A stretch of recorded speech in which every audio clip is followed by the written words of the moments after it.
नाग पंचमी की कथा। नाग पंचमी की पौराणिक कथा के अनुसार प्राचीन काल में एक सेठ जी के 7 पुत्र थे।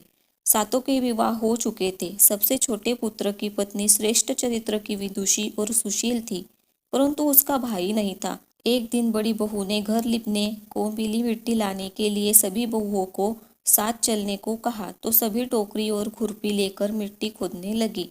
तभी वहां एक सर्प निकला, जिसे बड़ी बहू खुरपी से मारने लगी। यह देखकर छोटी बहू ने उसे रोकते हुए कहा, मत मारो इसे, यह बेचारा निरपराध है। यह सुनकर बड़ी बहू ने उसे नहीं मारा। तब सर्प एक जगह जा बैठा। तब छोटी बहू ने उससे कहा, हम अभी लौट कर आती है, तुम यहाँ से जाना मत। यह कहकर वह सबके साथ मिट्टी लेकर घर चली गई और वहां कामकाज में फंसकर सर्प से जो वादा किया था उसे भूल गई। उसे दूसरे दिन वह बात याद आई तो सबको साथ लेकर वहां पहुंची और सर्प को उस स्थान पर बैठा देखकर बोली, सर्प भैया नमस्कार। सर्प ने कहा, तू भैया कह चुकी है इसलिए तुझे छोड़ देता हूँ, नहीं तो झूठी बात कहने के कारण तुझे अभी डस लेता। वह बोली, भैया मुझसे भूल हो गई, उसकी क्षमा मांगती हूँ। तब सर्प ने कहा, अच्छा तू आज से मेरी बहन हुई और मैं तेरा भाई हुआ, तुझे जो मांगना हो मांग ले। वह बोली, भैया मेरा कोई नहीं है, अच्छा हुआ जो तू मेरा भाई बन गया। कुछ दिन व्यतीत होने पर वह सर्प मनुष्य का रूप रखकर उसके घर आया और बोला कि मेरी बहन को भेज दो। सबने कहा कि इसके तो कोई भाई नहीं था, तो वह बोला, मैं दूर के रिश्ते में इसका भाई हूँ, बचपन में ही बाहर चला गया था।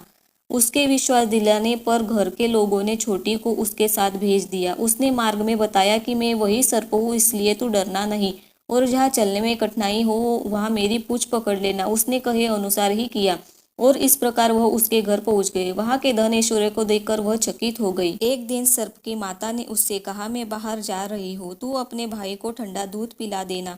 उसे यह बात ध्यान न रही और उसने गर्म दूध पिला दिया, जिसमें उसका मुख बुरी तरह जल गया। यह देखकर सर्प की माता बहुत क्रोधित हुई, परंतु सर्प के समझाने पर चुप हो गई। तब सर्प ने कहा कि बहन को अब उसके घर भेज देना चाहिए।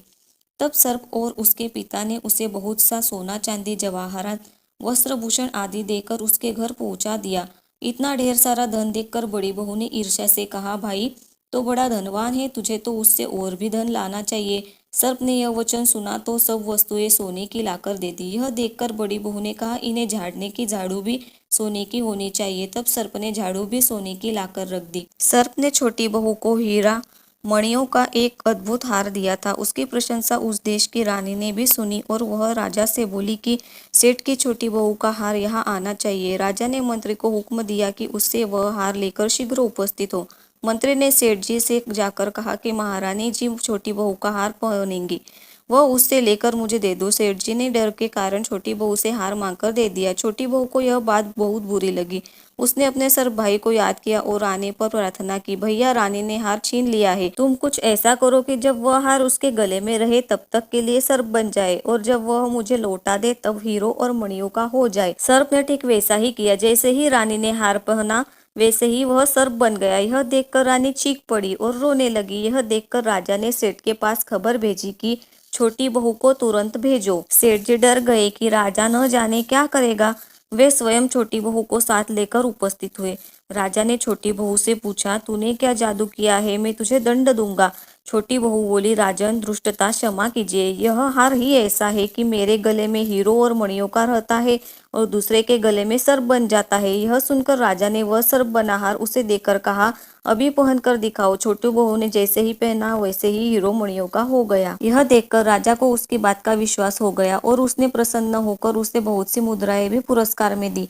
छोटी बहू अपने हार और धन सहित घर लौट आई। उसके धन को देखकर बड़ी बहू ने ईर्ष्या के कारण उसके पति को सिखाया कि छोटी बहू के पास कहीं से धन आया है। यह सुनकर उसके पति ने अपनी पत्नी को बुलाकर कहा, ठीक ठीक बता कि यह धन तुझे कौन देता है। तब वह सबको याद करने लगी।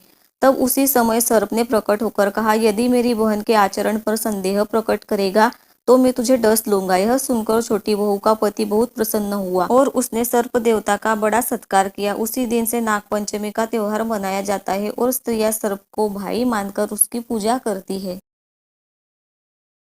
आशा करती हूँ कि आपको ये कहानी पसंद आई होगी। इस कहानी पर आपकी क्या राय है हमें कमेंट करके ज़रूर बताएं। कहानी पसंद आई हो तो लाइक, सब्सक्राइब और शेयर ज़रूर करें।